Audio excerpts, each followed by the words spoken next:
Okay, guys, I'm here to review SummerSlam 2018. I know I'm a couple weeks late for this, but, well, I got busy. Uh, so it took place on August the 19th, 2018 from the Barclay Center in Brooklyn, New York. There were three matches on the Kickoff Show. The opening match on the Kickoff Show was Rusev and Lana versus Andrade Cien Almas and Zelina Vega. It was an okay match. Almas and Vega won when Zelina Vega rolled up Lana. The second match was the best match of the free show, and it was for the WWE Cruiserweight Championship. Cedric Alexander versus Drew Gulak.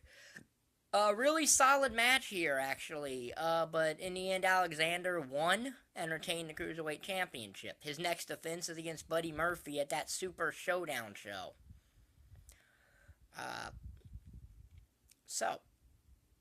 And the main event of the free show, if you want to call it that, was the Raw Tag Team Championships. The B Team versus the Revival in a nothing match, really. The B Team won by fluke when Bo Dallas rolled over on Curtis Axel. Rolled over Dawson, who had a small package on Axel, and then Axel got the reverse, so that roll up and the B Team won. So not really much anything to say there.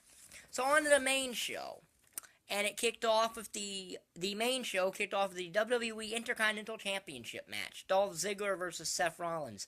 A really good match here. Probably better than their match at Extreme Rules because you didn't have the crowd being obnoxious, counting down from 10 seconds all the time. But yeah, this was a really solid match. Started a little bit slow, but it picked up, and it ended up being a 4-star match. There was a really good spot where Seth did a inverted superplex into a reverse DDT or whatever it was. That was nice. And Seth won the match. And eventually, Dean Ambrose takes out Drew McIntyre, and then Seth hits the stomp and wins back the Intercontinental Championship. 4-star match. Very good match. So then we get the SmackDown Tag Team Championship match, as it's the Bludgeon Brothers versus the New Day, in a match that was better than everyone probably thought it was. This was a really solid match, too. 3.5 stars. Really good match. Horrible finish where the Bludgeon Brothers got disqualified for using their comically oversized mallets.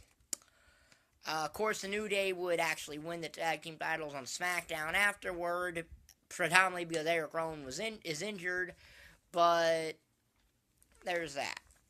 A good match, though. 3.5 stars. So then we get a match for the Money in the Bank briefcase, in which Kevin Owens, should he have won by any fashion, got the briefcase. As it's Braun Strowman versus Kevin Owens in a nothing squash match. Braun Strowman basically dominates Kevin Owens and wins the running power slam. No stars there. So then it's the triple threat match for the SmackDown Women's Championship, as it's Carmella versus Becky Lynch versus Charlotte Flair. 3 stars this match. This was a very good match. The entire story of this match is Carmella is trying to get Charlotte and Becky to fight each other, which they eventually do and all that. Finish in this match is Becky has Carmella to disarm her, but Charlotte hits the natural selection and pins Becky to win the SmackDown Women's Championship. And then Becky Lynch turns heel. A heel turn that probably was ill-advised because fans are not really going to boo Becky Lynch. But WWE's going to go with it, and we'll see where it goes from here. It probably ain't going to go too far from here. But yeah, 3-star match. So then, buried in the middle of the show, something that the WWE Championship is getting accustomed to. It's AJ Styles versus Samoa Joe. 4-star match here. Very good match. Of course, Samoa Joe has incorporated AJ Styles' family into this. And that plays into the finish, where Samoa Joe tells Wendy that he'll be, Wendy's new daddy or whatever it is, which makes AJ snap, and he hits Joe with a chair, getting disqualified. And AJ retains the WWE title. And they have a rematch coming up at the next pay-per-view, Hell in a Cell, but it looks like it's not going to be inside the cell, which makes you wonder why they did the finish of this match. Good match, though. It was a 4-star match. So then we get the match that should have main evented this show, as it's Daniel Bryan versus The Miz. Another really good match. 4-star match here. Daniel Bryan and The Miz went out there. They had a really good match. And the finish comes when Daniel Bryan goes to do a suicide dive, but Maurice had handed Miz some brass knuckles, and Miz punches Daniel Bryan in the face with those brass knuckles and wins the match. So, Miz beat Daniel Bryan with a punch to the face. It was a very good story element. Of course, the feud is continuing into Hell in a Cell with a mixed tag match involving their wives as their tag partners. But for what it was, very good match. 4 stars. Should have main evented this show, though. Should have main evented this show. So then we get Finn Balor versus Constable Corbin. And I was wondering why this match is where it was. Why was this match after both the WWE title match and Daniel Bryan versus The Miz? And apparently it was only because of the Demon showing up randomly. And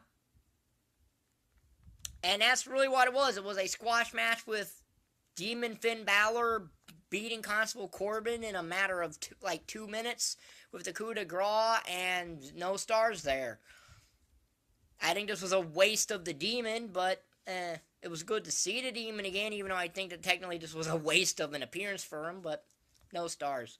So then we get the WWE United States Championship match, technically SmackDown's main event, as it's Shinsuke Nakamura versus Jeff Hardy. Okay match, at least it is a match, unlike their Extreme Rules match, which went all of, 6 seconds? Finish comes when Jeff Hardy, who says he wants to stop doing the Swanton Bomb because of his back, misses the Swanton Bomb on the ring apron, and then Nakamura hits the Kinshasa and wins the match. And retains the title. And then Randy Orton just comes to the ring and walks back. I don't really know what that was about, but a 2-star match. Not as good as the other SmackDown matches, but still an okay match. So then we get the Raw Women's Championship matches. It's Alexa Bliss versus Ronda Rousey. It's a squash match, but it's a 1-star squash match because it did what it needed to do, and that is not have Alexa Bliss be competitive against Ronda Rousey. Because with Ronda Rousey, it's going to giving her a competitive match would depend who her opponent is, for starters, and Alexa Bliss would not be a challenge to Ronda Rousey, so it was nice. So it did what it needed to do. I'll say that much. It was a 1-star match. Ronda Rousey wins this Raw Women's title, and now, of course, the question becomes, how does the WWE get the title off of Ronda Rousey? That becomes the question. So, yeah, 1 star for what it was as a squash match. So then we get the WWE Universal Championship match. Brock Lesnar versus Roman Reigns. They tease a Braun Strowman cash-in after the match and ends up not happening. But, this was a 1-star match. It was slightly better than the WrestleMania match. But really, all this was Roman Reigns spamming the triangle button and just hitting finisher after finisher after finisher, and eventually Brock is distracted by Strowman, that Reigns hits a spear and wins the Universal Championship. So, I'll say this much. At least the WWE finally pulled the trigger on Roman Reigns as the Universal Champion after so much time put into it. So I'll give them that. It was a 1-star match. It wasn't in fact, SmackDown really had these SummerSlam's rating minus Raw's, minus the Intercontinental title match, is all from SmackDown. Because they gave a show, because they were the only show building matches predominantly for SummerSlam. They're still doing it. Raw's been busy pushing shows that are not the immediate pay-per-view coming up, whereas SmackDown may mention those shows, but they're building towards their next pay-per-view, so it's a little bit better there. But this show gets a 22.5 out of a possible 50 stars. So it's a C minus, and that's all due to SmackDown with 2 4-star. I mean, this show alone has 3 4-star matches on it. 2 from SmackDown, the WWE title match, and Dan Bryan Miz, and the Intercontinental title match. And it has a really surprisingly good tag team title match, a good women's title match for SmackDown. And yeah, the Raw Women's title was a squash match, but it at least made sense for that to be a squash match. Out of all these squash matches, that was the only one that made any sense to me, is Ronda Rousey and Alexa Bliss. So, yeah. If you like this video, like button is down there, subscribe button is down there, and thank you for watching. Bye.